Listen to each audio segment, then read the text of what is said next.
on identifyepi.com and talk to your doctor. That's identifyepi.com. Sponsored by AbbVie. Fly with JSX Air from a crowd-free private terminal and experience the thrill of members-only service without the membership fees. Hop on a spacious 30-seat jet and enjoy free high-speed Starlink Wi-Fi, in-flight cocktails, and so much more. Depart from the ordinary now at jsx.com. Injured? Hire America's largest injury firm, Morgan & Morgan, for the people.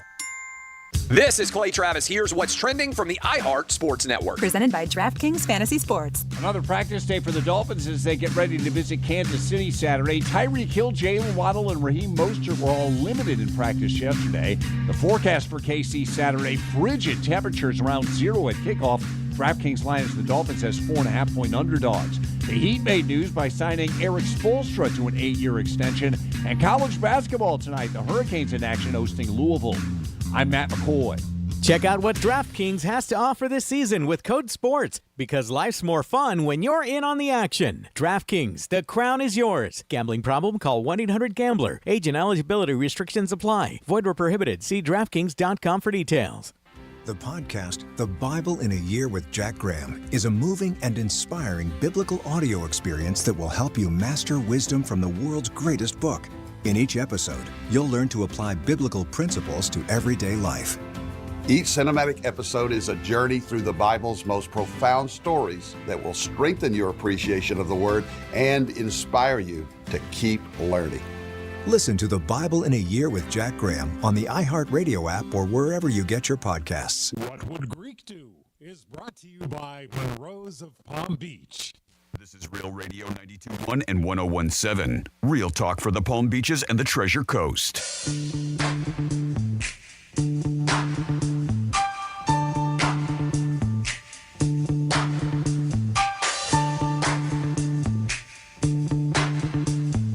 You're listening to the Penthouse. Now back to the Penthouse on Real Radio 92.1 and 101.7. Yes, you're back to the Penthouse on 92.1 Real Radio. We appreciate you guys always tuning in. Real talk for here and Secaucus, New Jersey. Jimmy's in the house. Hello and good morning. And don't forget, we got that hot topic coming up. Why do guys pay for sex? Jimmy's going to tell us why. Franny's in the house. Hey. I believe you pay for it either way. Let's get a trifecta. Riders up. It's Creaky Trifecta. We're getting into this a little later, but yesterday Aaron Rodgers did speak, and Jimmy was right on the bullseye when he said, I don't care about Jimmy Kimmel.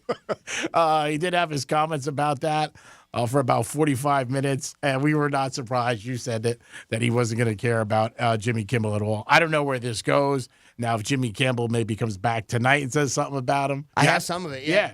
Right. Unprompted, he comes out and says that I'm an overly concussed wacko. In my opinion, it seemed like because I believe that there was a list and that there were names on that. We fast forward to this last week. I'm quoting myself here. A lot of people, including Jimmy Kimmel, are really hoping that doesn't come out. End quote. I totally understand how serious an allegation of pedophilia would be. I'm not stupid enough to accuse you of that with absolutely zero concrete evidence. That's ridiculous. I'm glad that Jimmy is not on the list. I really am. I don't think he's the P word. It's impressive that a man who went to Arizona State and has 10 joke writers can read off a prompter. So, my education at JUCO and my 3 semesters at Cal that I'm very proud of has worked out for me, and I'm glad to see it's worked out for him as well. So I wish him the best. Again, I don't give a what he says about me. But as long as he understands what I actually said, that I'm not accusing him of being on a list, then I'm all for moving forward. He takes shots at him, too, when he's talking. Yeah, that was a backhanded apology.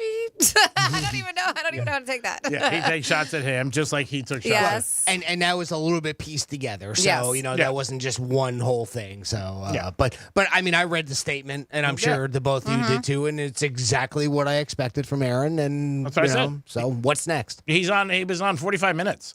But Jimmy Kimmel, again, his show last night was already done. So we'll see tonight if he comes back with anything, because Aaron Rodgers went on at 3 o'clock Eastern time. Right. So they're not going to change the monologue and everything like that. That takes hours. So we'll see. What do you think? I mean, I think that just kind of let it go, right? If you're Jimmy, just let it go. Or do you retaliate? I think they look at it and they say, if it's moving the needle, we'll keep it going.